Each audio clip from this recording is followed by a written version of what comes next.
2023년 트리니티 성경 공부 후반기 두 번째 성경 공부를 시작하겠습니다. 신약 성경이든 구약 성경이든 이것을 세 개로 크게 나눌 수 있습니다. 역사서와 체험서와 예언서, 이 세 개의 부류로 나눌 수가 있는데, 신약 성경은 총 27권입니다. 이 가운데 역사서가 5권이고, 역사서가 5권인데 이 5권은 마태, 마가, 누가, 요한복음인데, 그리고 사도행전인데, 이 5개의 책 중에 사복음서는 예수님의 역사, 즉 예수님의 이야기를 다루고 있고요. 사도행전은 교회의 역사에 대해서 이야기를 하고 있습니다. 신약의 역사서는 신약 성경의 뼈대 역할을 하고, 나머지 성경들은 그 뼈대를 보충하는 그러한 역할을 하고 있습니다. 그리고 신약 성경에서 체험서로는 로마서로부터 유다서까지 총 21권입니다. 이 체험서는 서신서라고도 부릅니다. 왜냐하면 로마서부터 유다서까지는 성도들의 신앙생활에 대한 권면을 담은 그러한 편지로 구성이 되어 있기 때문에 그렇습니다. 그리고 신약 성경에서 예언서는 요한계시록 한 권입니다. 총 21권의 서신 가운데 사도 바울이 쓴 목회 서신이 13권입니다. 즉 로마서부터 빌레몬서까지 13권을 사도 바울이 썼고, 그리고 나머지 히브리서부터 유다서까지는 다른 사도들이 쓴 그러한 성경책입니다. 바울 서신은 주로 교회든지 사람이든지 수신자가 분명하게 있습니다. 그래서 성경에 이름을 붙일 때에 수신자의 이름을 가지고 성경의 제목을 붙였습니다. 반면에 다른 사도들이 쓴 서신들은 수신자가 분명하지 않습니다. 그래서 히브리서를 제외하고는 그 서신을 쓴 사람들의 이름이 그 성경책의 제목이 되었습니다.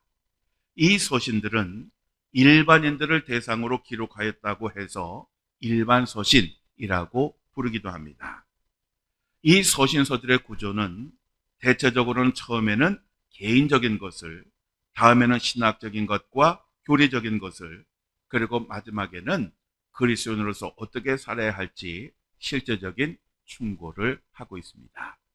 자, 바로 여기까지가 우리가 지난주에 공부한 내용들이고, 이제 이번 주 공부를 하겠습니다. 자, 오늘부터 우리는 3주 동안 사도행전을 공부를 합니다. 여러분, 그 지난주에 그 4장의 그 그림 교재를 나눠드렸는데, 그 중에 사도행전 개관을 보시기를 바랍니다. 이 사도행전에서 가장 중요한 것은 성령입니다. 그래서 사도행전을 성령행전이다, 이렇게 부릅니다. 사도행전에만 성령이라는 이 단어가 55번 나옵니다. 그래서 성령을 빼면 사도행전은 아무것도 아닙니다. 이러한 성령의 역사로 교회가 탄생을 하게 됩니다. 우리 예수님은 공생애 33년을 사신 후에 6월절에 대속제물인 어린 양이 되셔서 십자가에 달려 죽으셨습니다. 그리고 3일 만에 부활하셔서 40일 동안 이 땅에 계시다가 이제 하나님 곁으로 올라가시게 됩니다. 이때 제자들에게 2가지를 당부하셨습니다. 첫째는 예루살렘을 떠나지 말라고 하는 것이고, 두 번째는 반드시 성령을 받으라고 하는 그러한 말씀입니다. 그런 후에 예수님은 하나님 곁으로 가셨습니다.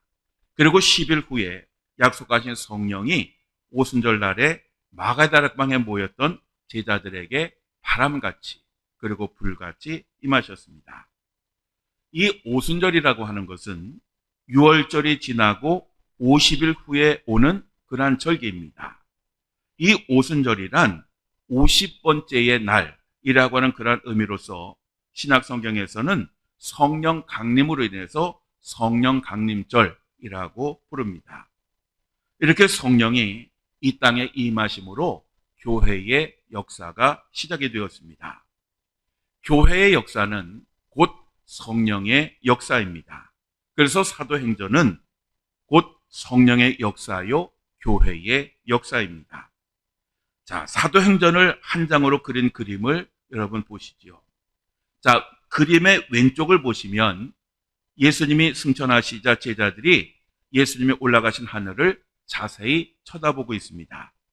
그랬더니 천사들이 옆에서 무엇을 쳐다보고 있느냐라고 묻습니다. 그리고 이어서 예수님은 하늘로 가심을 본 그대로 다시 오시리라 라고 이야기를 합니다. 제자들은 예수님의 당부대로 다른 곳으로 가지 않고 예루살렘에 있는 마가다락방에 모여서 10일 동안 성령을 달라고 간절하게 부르짖어 기도하였습니다. 그리고 오순절에 성령이 그들에게 임하셨고 제자들 모두가 성령을 받았습니다. 베드로는 예수님의 12제자 가운데 수제자였고 예수님께서 사랑하시고 아끼는 그러한 제자였지만 예수님을 모른다고 3번 부인했기 때문에 그 권위가 완전히 바닥이었습니다. 누가 그러한 사도를 따르겠습니까? 그런데 이 베드로가 성령을 받고 달라진 후에 재기해서 초대교회의 가장 중요한 지도자가 됩니다. 그 그림의 중간에 보시면 베드로와 바울의 그림입니다. 바울이 이방인에게 복음을 전하기 위해서 베드로에게 그 업무를 인수인계 받는 그러한 그림을 그린 것입니다. 왼쪽에 있는 사람이 베드로인데 그 옆에는 다윗의 별이 그려진 가방을 가지고 있습니다. 베드로는 이 이스라엘과 그 민족을 중심으로 복음을 전하였습니다. 그리고 오른쪽에 가방을 가지고 있는 사람이 사도 바울입니다. 바울은 이스라엘을 넘어서서 전 세계로 복음을 확산시키게 됩니다. 그래서 이제 예루살렘에서 시작된 그 복음이 전 세계로 전해지게 됩니다. 자, 그 다음 나눠드리는 사도행전 요점 그림을 한번 보시겠습니다. 지금 여러분이 보시는 저 화면이 있는 그러한 그림입니다. 자, 사도행전의 주제는 뭐라고 되어 있죠? 교회의 시작입니다. 자, 그러면 지금 여러분이 보시는 저 부분, 저 요점 부분을 우리 함께 읽겠습니다. 사도행전은 교회에 관한 신약 역사서로서 독특한 책입니다. 누가는 그의 복음서에서 시작된 이야기를 계속하면서 교회의 탄생을 기록하고 있습니다. 베드로의 설교와 많은 기적, 은사를 통해 움직이는 성령의 능력을 통하여 복음은 유대인들의 틀에서 벗어나 모든 민족에게 퍼져나갑니다. 사도행전의 주요 인물은 스데반, 베드로, 바울입니다. 베드로는 유대인을, 바울은 나머지 세상을 맡습니다. 그러나 이 일에 앞서 베드로는 유대인이 더 낫다는 민족적 편견, 즉 부정한 동물에 대한 환상 등이 깨져야 했습니다. 사도행전의 요점은 오직 성령이 너에게 임하시면 너희가 권능을 받고 예루살렘과 온 유대와 사마리아와 땅끝까지 이르러 내 증인이 되리라 하시니라 입니다. 이 드라마는 현재까지 이어집니다. 사도행전은 복음서에서 우리가 속한 교회 시대로 연결되는 다리 역할을 합니다. 성령의 인도 아래 신실한 사람들에게 메시지를 맡기시는 하나님의 계획은 지금도 계속해서 이루어지고 있습니다. 예수님의 승천 후에도 계속해서 기적은 일어났고 교회의 사역으로 생명이 다시 태어나고 있습니다. 지금 이 읽은 내용을 이렇게 마음에 기억하시고 이러한 관점으로 사도행전을 읽으시면 사도행전의 그 부분에 있는 모든 의미들을 아주 쉽게 그리고 전체적 흐름을 이해하면서 읽게 되실 것입니다. 그리고 그 그림 교재 밑에를 보면 이제 사도행전이 크게 3부분으로 나누어지고 그리고 각 부분별로 사실, 의미, 적용, 이 트리니티 특유의 이 3가지 단계로 내용을 정리해 두었습니다. 그래서 여러분이 이 내용들은요, 그 시간 공부를 한 후에 바로 한번 쭉 사실, 의미, 적용을 읽으시면 처음에 그냥 그것을 읽었을 때는 이게 도대체 뭔 얘기지? 라고 했다가도 한번 공부하고 성경을 읽고 읽으시면 이게 그런 이야기구나 라고 쉽게 이해하게 되실 것입니다. 자, 구약의 범위는 이스라엘과 이스라엘 백성이었지만 신약의 범위는 성령이 강림하신 후에 온 세상과 세상 모든 사람으로 확장이 됩니다. 사도행전은 그리스도의 몸인 교회가 성령의 역사에 의해서 탄생이 되고 성령을 받은 사람들에 의해서 세계로 확장되고 있음을 잘 보여주고 있습니다. 베드로와 스데반과 바울은 성령의 능력을 힘입어 위대한 일을 행하였고 복음을 증거하였습니다. 사도행전의 가장 핵심적인 성경 구절은 1장 8절입니다. 오직 성령이 너에게 임하시면 너희가 권능을 받고 예루살렘과 온 유대와 사마리아와 땅끝까지 이르러 내 증인이 되리라 하시니라. 아멘. 자, 여러분 지난주에 말씀드렸지만 화면에 나오는 성경 구절은 무조건 같이 자동적으로 읽으셔야 합니다. 그래서 그 말씀을 내게 주시는 말씀으로 들어야 됩니다. 자, 오늘은 사도행전 1장부터 7장까지 공부하겠습니다. 이 사도행전 1장부터 7장까지는 예루살렘을 중심으로 이루어진 사건들을 이야기하고 있습니다.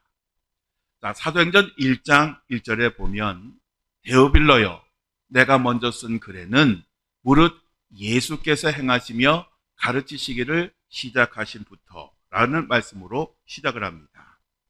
여기에서 내가 먼저 쓴 글이라고 하는 것은 누가복음을 가리키는 것입니다. 그리고 누가복음 1장 3절에 그 모든 일을 근원부터 자세히 미루어 살핀 나도 데오빌로 각하에게 차례대로 써보낸 것이 좋은 줄 알았노니 라고 말씀하고 있습니다. 즉 누가복음과 사도행전의 수신자가 같습니다. 그 수신자가 누구냐? 데오빌로였습니다. 이 데오빌로라고 하는 이름은 하나님을 사랑하는 자라고 하는 그러한 의미로서 기독교로 개종한 로마의 고위 관리로 추측이 됩니다.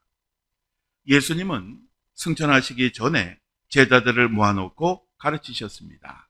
그 내용은 두 가지였는데 하나는 하나님 아버지께서 주시리라고 약속하신 성령을 기다리라고 하는 것이고 또 다른 하나는 예수님의 증인이 되라 라고 하는 것이었습니다. 이때의 제자들은 예수님에게 하나님의 나라에 대해서 묻게 됩니다. 그들은 하나님의 나라가 언제 임하시나이까? 라고 물었습니다.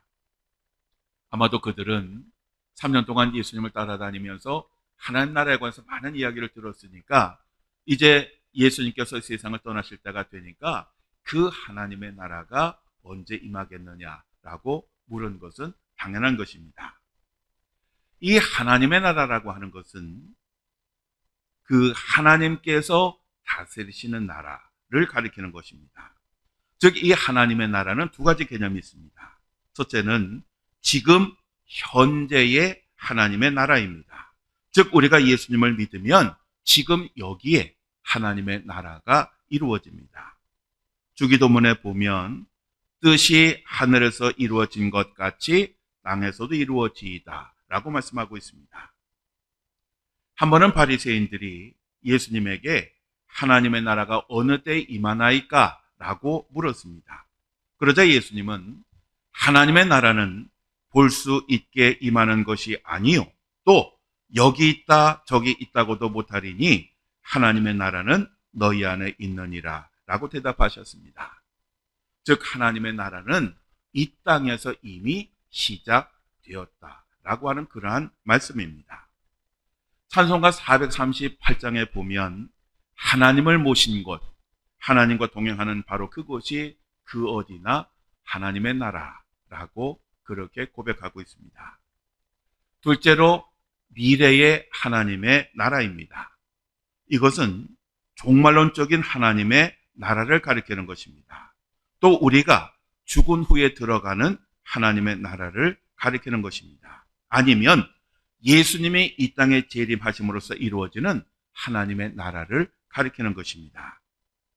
이 두 가지 내용을 정리하면 하나님의 나라는 이 땅에서 이미 시작이 되었고 마지막 날에 완성이 된다라고 하는 것입니다. 예수님은 하나님의 나라가 언제 임하시느냐라고 묻는 제자들에게 이렇게 대답하셨습니다. 때와 시기는 아버지께서 자기의 권한에 두셨으니 너희가 알 바 아니요 오직 성령이 너에게 임하시면 너희가 권능을 받고 예루살렘과 온 유대와 사마리아와 땅끝까지 이르러 내 증인이 되리라. 여기서 중요한 단어는 바로 성령입니다. 즉 예수님의 제자가 된 우리들은 하나님의 나라가 언제 임하느냐 여기에 관심을 가지고 여기에 매이기보다는 성령의 능력을 받아서 그리스도의 증인이 되어 이 땅에 하나님의 나라를 이루어가는 그 일에 관심을 가져야 하고 노력을 하여야 한다는 것입니다. 증인이란 절대로 다른 이야기를 해서는 안 됩니다. 가감하지 말고 있는 그대로를 이야기하는 것이 증인입니다. 요즘은 어린이들도 거짓말을 정말 잘합니다. 한 번은 여학생 3명이 선생님들이 자신들을 성추행했다라고 증언을 해서 선생님은 그 교단에서 쫓겨났고 수많은 갈등과 고통 가운데 죽음까지도 생각하는 그런 상황에 이르게 되었습니다. 그런데 사실은 성추행이 있었던 것이 아니라 이 여학생 3명이 선생님을 그렇게 골탕 먹이기로 작정을 하고 모의를 꾸며서 그렇게 증언을 한 것입니다. 그래서 이 선생님이 정말 인생의 마지막 거의 순간까지 갔는데 그 여학생 3명 중에 1명이 양심의 가책을 느껴서 사실은 선생님은 성추행 적이 없고 자기들이 꾸민 이야기라고 증언함으로써 그 선생님의 그 오해는 풀리게 되었습니다. 그렇지만 그 선생님은 그 상처로 인해서 정말 피폐된 그러한 삶을 살아가고 있습니다. 요즘 선생님들의 교권 회복 때문에 나라가 굉장히 소란스럽습니다. 그 내용을 들어보면 학생들이 거짓말이나 아니면 왜곡된 자기 자신의 느낌이나 생각을 이야기함으로써 선생님들이 억울하게 정직을 당하고 학부모들에게 욕을 먹고 괴롭힘을 당하고 이 때문에 정신과 치료를 받고 또 교단을 떠나기도 하고 심지어는 그 고통을 견디다 못해서 자살을 하기도 한다라고 하는 그런 내용입니다. 우리들은 예수님의 증인이 되어야 합니다. 우리는 있는 그대로 성경에 기록된 대로 우리는 그대로 전해야 하는 것입니다. 그런데 사실 이 그리스도의 증인이 된다라고 하는 것이 쉬운 것은 아닙니다. 수많은 시험과 박해와 손해와 심지어는 죽음까지도 각오할 수 있어야 됩니다. 그래서 예수님의 증인이 된다라고 하는 것은 우리가 우리의 의지로 우리가 하겠다라고 해서 되는 것이 아니라 성령의 능력을 받아야 가능한 것이고 그래서 예수님께서는 성령의 그 능력을 반드시 받아야 예수님의 증인이 될 수 있다라고 그렇게 말씀을 하셨던 것입니다. 예수님 말씀하신 권능이라고 하는 말은 힘, 세력, 능력, 역량이라고 하는 그런 의미로서 이 두나미스라고 하는 헬러 단어에서 다이나마이트라고 하는 그런 단어가 나왔습니다. 이 다이나마이트는 스웨덴의 화학자였던 알프레드 노벨이 1866년에 발명한 그러한 것인데 지금은 이 다이나마이트보다 강력한 폭탄들 그리고 종류도 다양하기 때문에 뭐 그렇게 큰 거는 아니지만 당시에 이 다이나마이트가 처음 만들어졌을 때에는 굉장히 획기적인 세상을 놀라게 하는 그러한 일이었습니다. 우리가 이렇게 강력한 그러한 성령의 권능을 받으면 어떤 상황 가운데서도 복음의 증인으로서의 그 사명을 감당할 수 있게 되는 것입니다. 요한복음 16장 7절에 예수님은 이렇게 말씀하셨습니다. 그러나 내가 너에게 실상을 말하노니 내가 떠나가는 것이 너에게 유익이라. 내가 떠나가지 아니하면 보혜사가 너희에게로 오시지 아니할 것이요 가면 내가 그를 너희에게로 보내리니. 성령의 역할은 이 땅에 교회를 세우시고 교회를 통하여 땅끝까지 복음을 전하게 하는 것입니다. 그러한 복음이 증거되어지는 곳에 하나님의 나라가 이루어지는 것입니다. 그리고 사도행전 1장 22절에서 26절까지의 그 내용은 예수님을 은 30에 팔아먹었다가 자책감을 견디지 못하고 자살한 가롯 유다의 후임자를 뽑는 그러한 이야기가 기록되어 있습니다. 제비뽑기를 통해서 마띠아라고 하는 사람이 가롯 유다의 빈자리를 채우게 됩니다. 이 마띠아라고 하는 말은 여호와의 선물이라고 하는 그러한 의미로서 성경에 보면 그가 어떤 일을 했는지 기록이 된 것은 없지만 로마의 신학자이자 역사가이자 서기학자인 유세비우스에 의하면 이 마띠아는 예수님께서 살아계실 때 70의 그 제자들을 파송한 적이 있는데 그 중에 한 명이었고 유대와 튀르키예와 이집트와 에디오피아에서 복음을 전하였고 그리고 AD 80년경에 오늘날의 조지아 공화국의 콜키스라고 하는 곳에서 전도를 하다가 돌에 맞아 순교하였다라고 그렇게 기록이 되어 있습니다. 그리고 사도행전 2장 1절에서 13절을 보면 제자들을 포함하여 120명의 성도들이 마가다락방에 모여서 하나님이 주시기로 약속하신 성령을 간절히 사모하며 기다릴 때에 열흘 만에 성령이 임하신 이야기가 기록되어 있습니다. 이렇게 성령이 강림하시고 제자들이 능력을 받고 복음을 증거하기 시작하자 복음이 증거되는 곳에 교회가 세워지기 시작하였습니다. 사도행전 2장 14절부터는 성령의 권능을 받은 사도들이 나가서 복음을 증거할 때에 나타난 아주 놀라운 그런 이야기들이 기록되어 있습니다. 사도들이 성령을 받고 막 방언을 하니까 사람들이 굉장히 의아해하고 놀라했습니다. 그러자 베드로가 사도들의 대표로 사람들에게 요엘서 2장 28절의 말씀을 가지고 성령에 관한 설교를 하게 됩니다. 사도행전을 보면 베드로가 총 9번의 설교를 합니다. 그 9번의 설교 가운데 바로 이것이 첫 번째 설교입니다. 베드로가 하나님의 말씀을 사람들에게 전했더니 마음이 찔렸습니다. 그래서 사람들이 이 베드로와 다른 사도들에게 이렇게 묻습니다. 형제들아, 우리가 어찌할꼬? 그러자 베드로가 그들에게 이렇게 대답합니다. 너희가 회개하여 각각 예수 그리스도의 이름으로 세례를 받고 죄사함을 받으라. 그리하면 성령의 선물을 받으리니 이 약속은 너희와 너희 자녀와 모든 먼데 사람 곧 주 우리 하나님이 얼마든지 부르시는 자들에게 하신 것이라. 그리고 베드로가 여러 말씀으로 그들을 권면하였더니 그날에 그 베드로의 설교를 듣고 회개하고 예수님을 믿은 사람이 무려 3,000명이었다라고 기록을 하고 있습니다. 이로써 교회가 이 땅에 시작이 됩니다.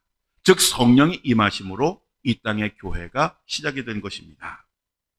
사람들은 성령을 받은 후에 이후로 사도들의 가르침을 받았고 서로 교제하였고 기도하기에 힘을 썼고 서로 물건을 통용하였습니다. 그리고 자기 재산을 팔아서 필요한 사람들에게 나누어 주기도 하였습니다. 날마다 마음을 같이해서 성전에 모이기를 힘을 썼고 그리고 항상 집에서 함께 음식을 먹으면서 교제를 하였고 그리고 하나님을 찬미하고 사람들에게 칭송을 받았습니다. 바로 성령을 받고 이렇게 아름답게 살아가는 그 그리스도의 모습을 보고 세상 사람들도 예수님을 믿기 시작하였습니다. 초대교회는 완전한 신앙 공동체였습니다. 생명과 같은 재산을 기쁨으로 나눠줄 수 있는 그러한 교회, 바로 이러한 교회가 초대교회였습니다. 여러분, 공산주의가 내세우는 것이 무엇입니까? 공산주의라고 하는 말은 사유재산 제도를 부정하고 공유재산 제도의 실현을 통하여 빈부의 차를 없애려는 그러한 사상입니다. 그래서 이 공산주의를 시행을 하면 모든 그러한 국민들이 같은 그러한 레벨의 재산을 가지고 같이 먹고 같이 살아가는, 어떻게 보면 굉장히 이상적인 그러한 공동체였습니다. 그런데 이 공산주의를 시행한 결과가 어떻게 되었습니까? 여러분, 이 땅에 수많은 공산국가들이 있습니다. 그 공산국가들 중에 이러한 공산주의의 사상이 실현된 나라는 하나도 없습니다. 공산주의 국가는 권력층이 모든 것을 소유하는, 즉 옛날의 왕정제도와 같은 그런 나라들입니다. 그래서 백성들은 굶어 죽어도 권력층들은 아주 호화호식하면서 사는 나라가 공산주의 국가인 것입니다.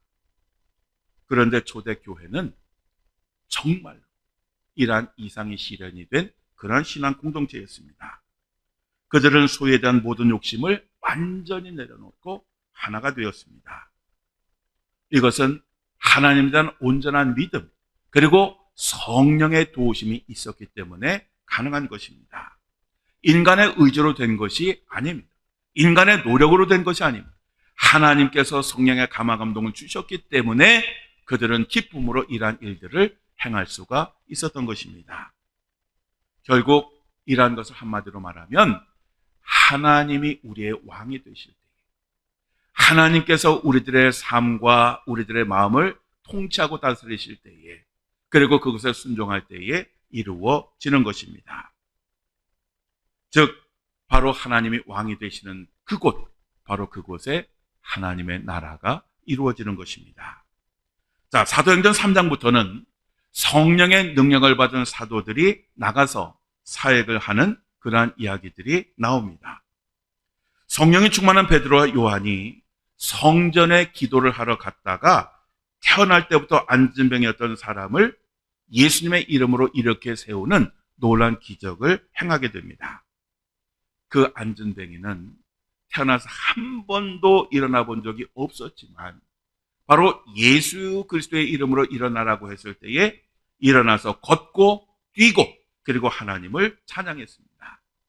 그리고 많은 사람들이 이 사람의 모습을 보았습니다. 이 사람이 그때까지 한 번도 걷지 못하는 것을 잘 아는 그 사람들은 바로 이 사람으로 인해서 하나님을 찬양하였습니다. 그런데 이로 인해서 소동이 일어났습니다. 그래서 베드로가 솔로몬 행각에서 두 번째 설교를 하게 됩니다. 베드로는 안진뱅이가 일어난 것은 자기 자신 때문이 아니라 예수 그리스도의 이름으로 이루어졌음을 강조를 하였습니다.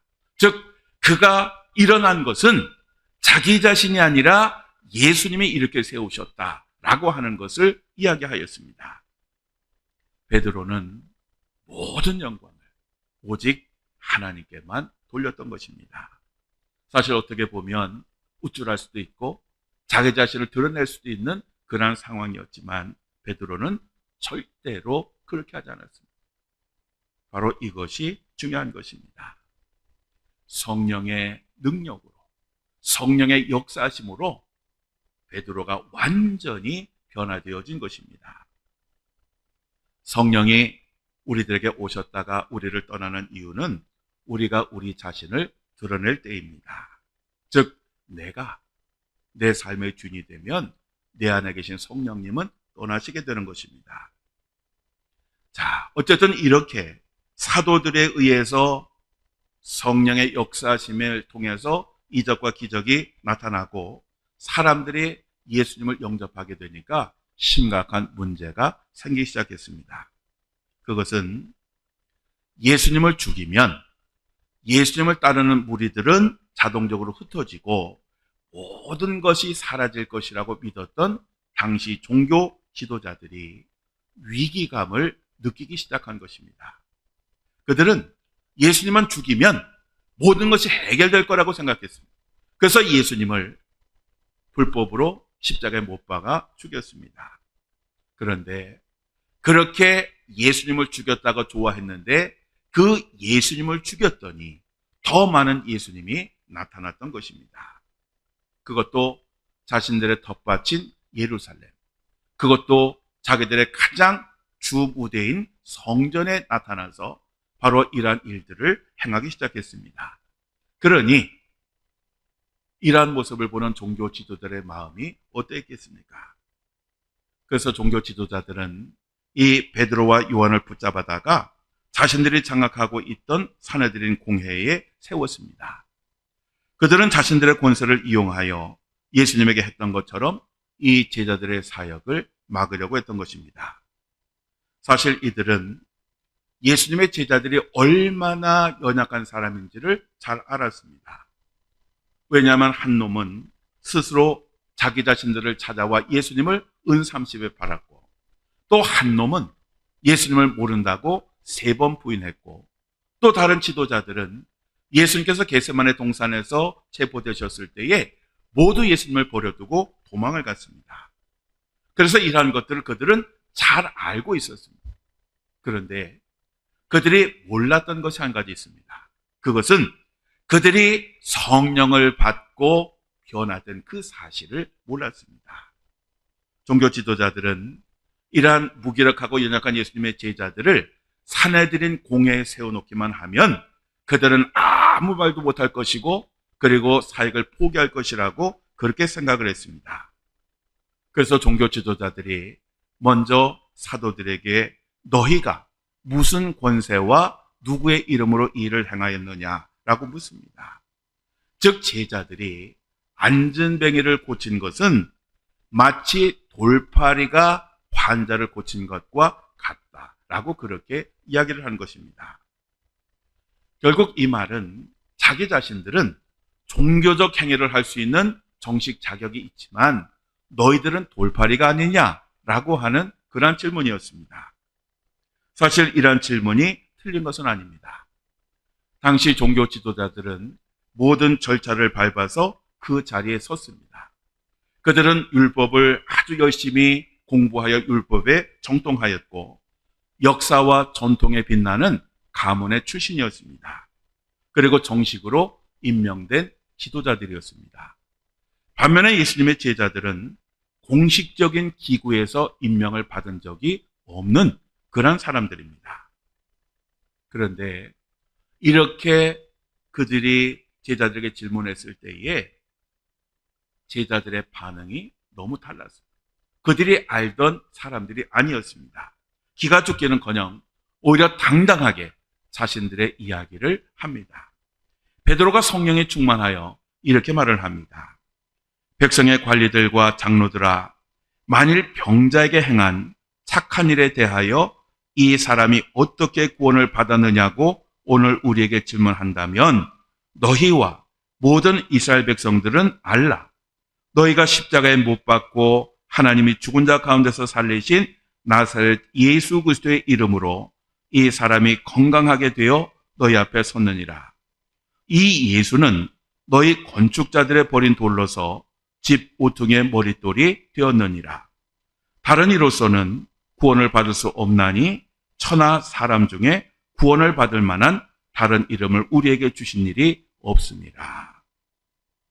제자들은 자신들이 그 안전뱅이를 고친 것은 세상의 권위가 아니라 종교 지도자들이 십자가에 못 박아 죽였지만 하나님이 살리신 예수 그리스도의 이름으로 되어진 것이며, 예수 그리스도는 우리들의 유일한 구원자시다라고 그렇게 선언을 했던 것입니다.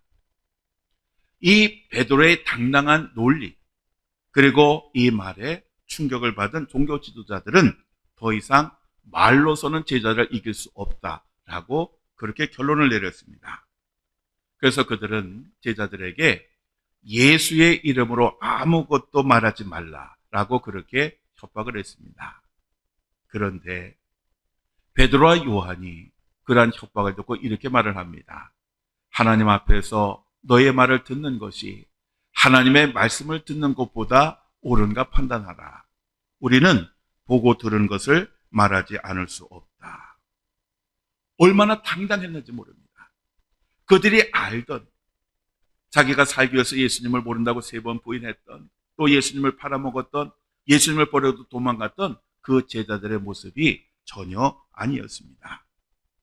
이제 이 제자들은 성령을 받고 예수님의 참된 증인이 되었던 것입니다.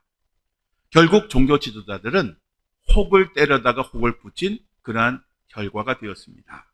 왜냐하면 그들은 제자들의 그 길을 꺾고, 그리고 제자들의 사역을 하지 못하게 하고, 그리고 그들의 미혹된 사람들이 돌아서게 만들려고 했는데, 오히려 공식적인 장소에서 망신을 당했을 뿐만 아니라 이러한 것들을 지켜보던 사람들이 하나님 앞에 영광을 돌리고 하나님께로 돌아오는, 예수 그리스도를 믿게 되는 그러한 놀라운 반전이 있었기 때문에 그렇습니다. 어떻게 이러한 일들이 있을 수 있었습니까? 바로 그것은 성령의 권능이 사도들에게 함께 하셨기 때문에 그렇습니다. 예수님의 증인된 우리가 왜 성령의 권능을 받아야 되느냐? 바로 이것 때문에 그렇습니다. 우리가 성령의 권능을 받지 않으면 우리도 성령을 받기 전에 제자들과 같은 그러한 삶을 살 수밖에 없습니다. 그러나 우리가 성령을 받고 성령의 권능으로 무장을 하면 우리는 어떠한 상황 가운데서도 우리를 살리신 예수 그리스도를 담대하게 선언하고 증거할 수가 있는 것입니다. 자, 사도행전 5장으로 넘어가면 1절부터 11절까지는 물질에 대한 욕심 때문에 죽은 아나니아와 삽비라 부부의 이야기가 나옵니다. 아나니아와 삽비라 부부가 은혜를 받고 자원해서 자신들의 소유를 팔아서 교회에 헌금하기로 약속을 하였습니다. 이것은 강요나 분위기에 의해서 어쩔 수 없이 선택한 것이 아니었습니다. 자기들이 순수한 마음으로 헌금을 하기로 선택을 한 것입니다. 그런데 이 소유를 팔고 그 돈을 보니까 욕심이 생겼습니다. 그래서 그 판매 대금 중에 일부를 감추고 나머지를 사도들에게 헌금하였습니다. 그러자 베드로가 아나니아에게 이렇게 묻습니다. 아나니아야, 어찌하여 사탄이 내 마음에 가득하여 내가 성령을 속이고 땅값 얼마를 감췄느냐? 땅이 그대로 있을 때에는 내 땅이 아니며 판 후에도 내 마음대로 할 수가 없더냐? 어찌하여 이 일을 내 마음에 두었느냐? 사람에게 거짓말한 것이 아니요 하나님께로다. 아나니아 부부가 처음에 그냥 자기들의 재산을 처분해서 일부를 헌금하겠다라고 했다면 아무 문제가 없었을 것입니다. 그들은 스스로 전부를 드리겠다고 약속을 했습니다. 그런데 그 약속을 어겼던 것입니다. 그런데 이것이 심각한 죄가 되는 이유는 이것은 자신과 사람들을 속인 것뿐만 아니라 성령과 하나님을 속인 그러한 죄였기 때문에 그렇습니다. 결국 이 물질에 대한 욕심 때문에 아나니아와 삽비라 부부는 결국 죽게 됩니다. 사실 우리가 온전한 신앙생활을 하는 데 있어서 가장 어려운 것 중에 하나가 물질입니다. 물질은 우리가 이 세상을 살아가는데 꼭 필요한 것입니다. 또 물질은 하나님의 나라를 이 땅에 이루는데 필요한 것입니다. 그렇지만 이 물질을 섬기게 되면 이야기가 달라집니다. 우리 예수님은 우리가 하나님과 재물을 겸하여 섬길 수 없다라고 분명히 말씀을 하셨습니다.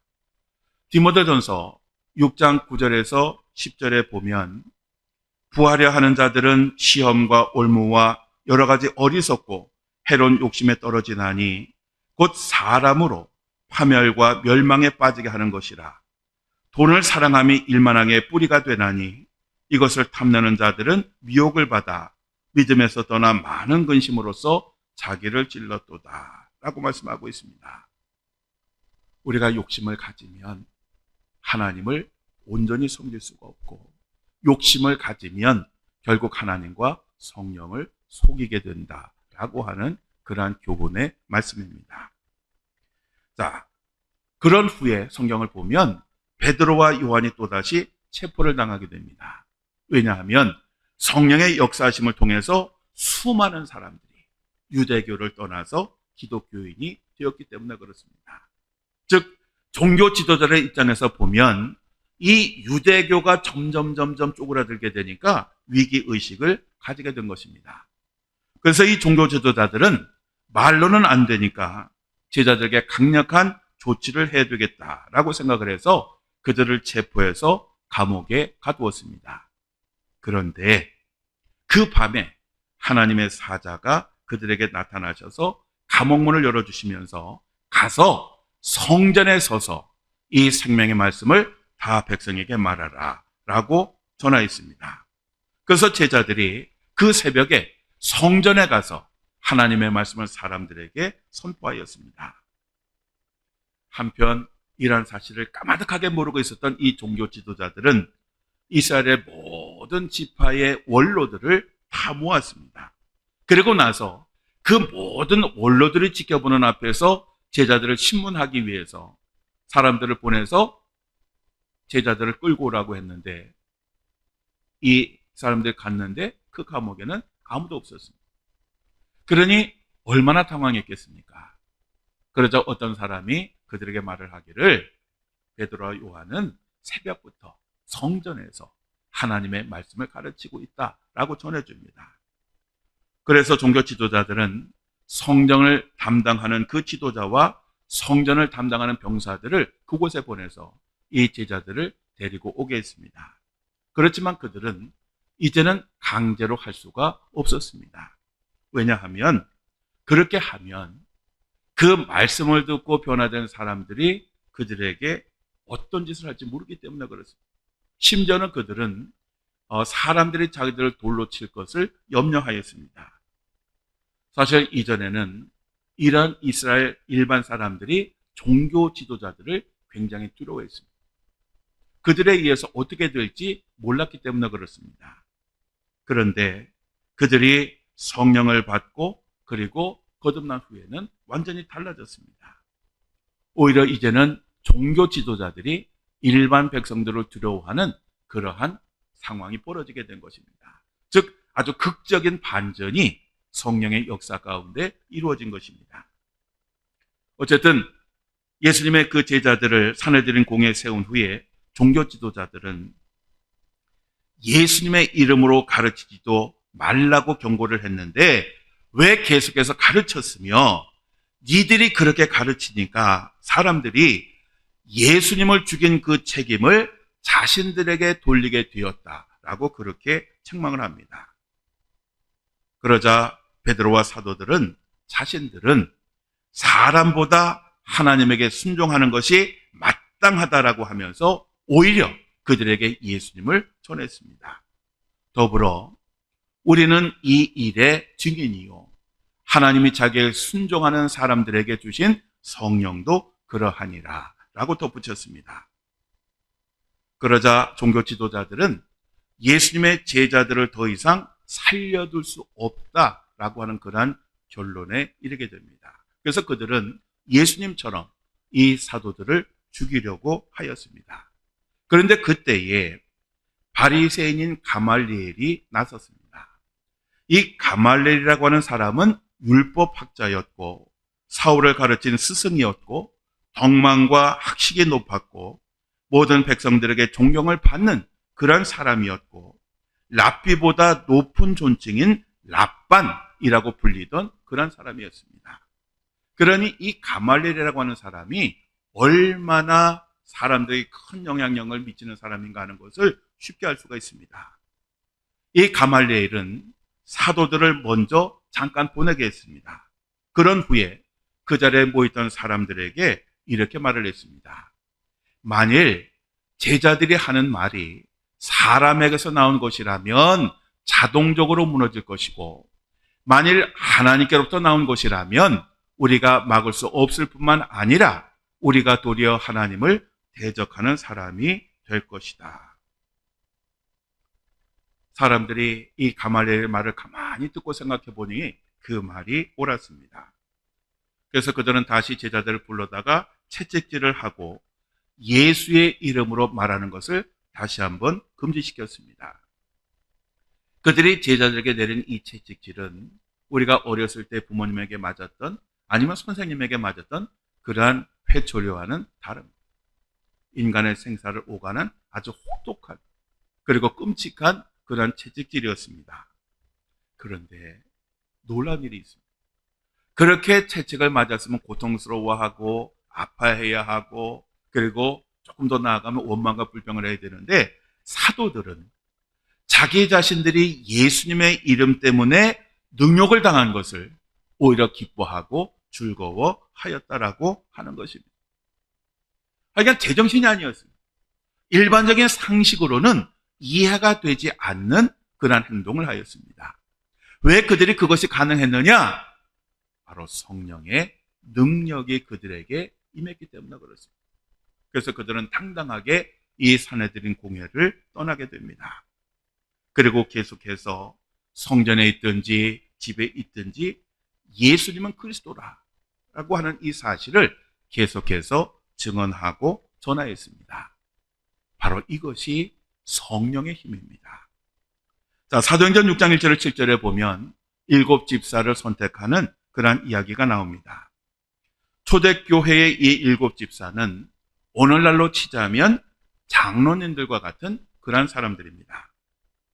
교회가 급격하게 부흥하고 성장하니까 사도들의 할 일이 많아졌습니다. 너무 바빠졌습니다. 그러다 보니 그들의 가장 기본적인 사역인 기도하고 말씀을 준비하고 가르치는 것을 소홀히할 수밖에 없었습니다.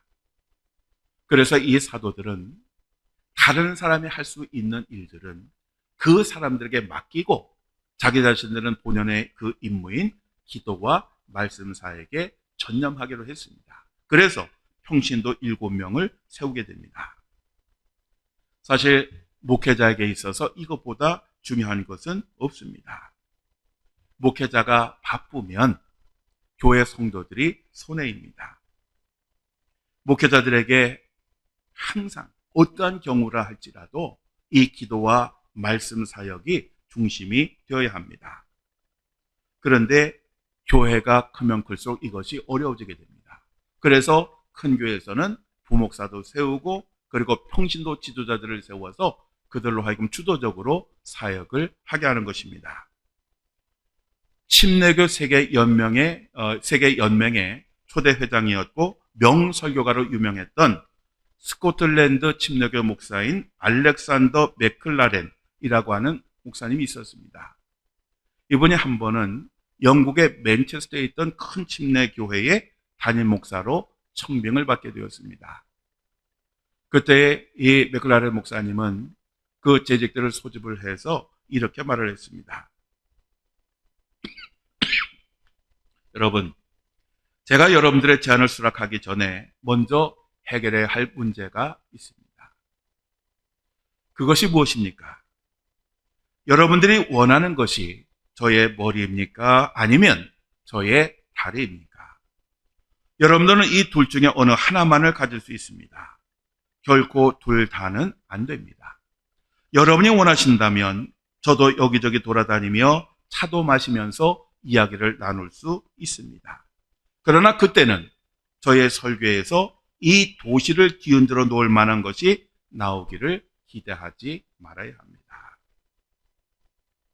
즉, 이 맥클라렌 목사님은 늘 조용히 묵상하고 기도하고 하나님의 말씀을 듣고 설교를 준비하는 것에 더 많은 것들을 하려 하기를 원했던 것입니다.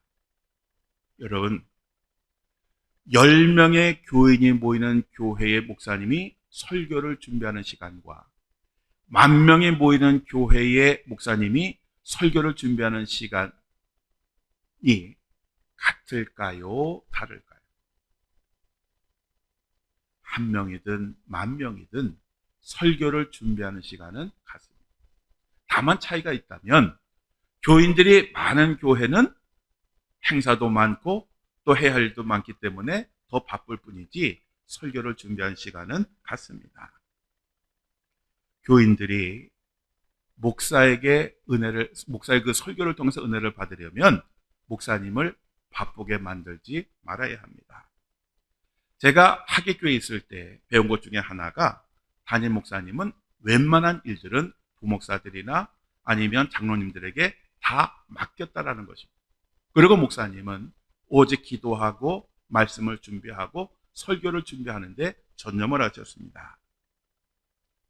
우리는 그동안 속회에서 저는 교회 일원입니다.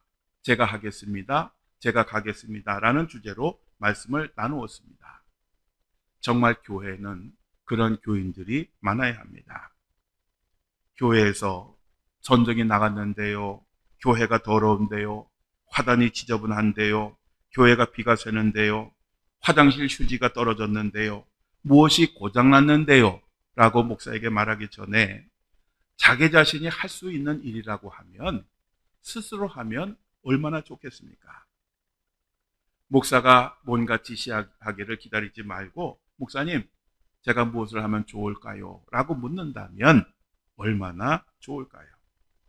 그러면 그만큼 목사는 기도와 말씀 준비하는 일에 전념할 수가 있을 것입니다. 이제 한 해가 마무리되어지게 되면 교회에서는 내년도 조직을 짜게 됩니다. 그렇게 해서 각 분야별로 책임자를 세우게 됩니다.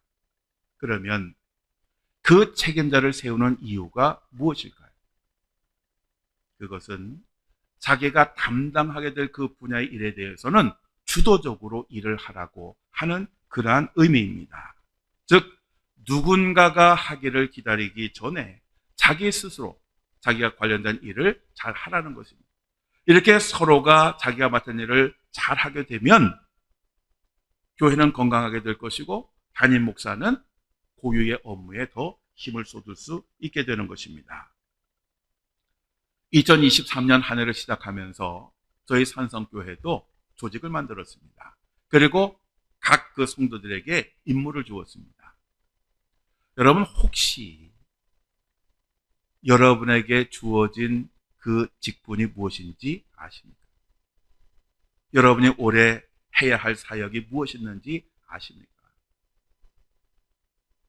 만약에 여러분에게 주어진 사역이 무엇인지 알지 못한다면 올해 여러분은 실패한 것입니다.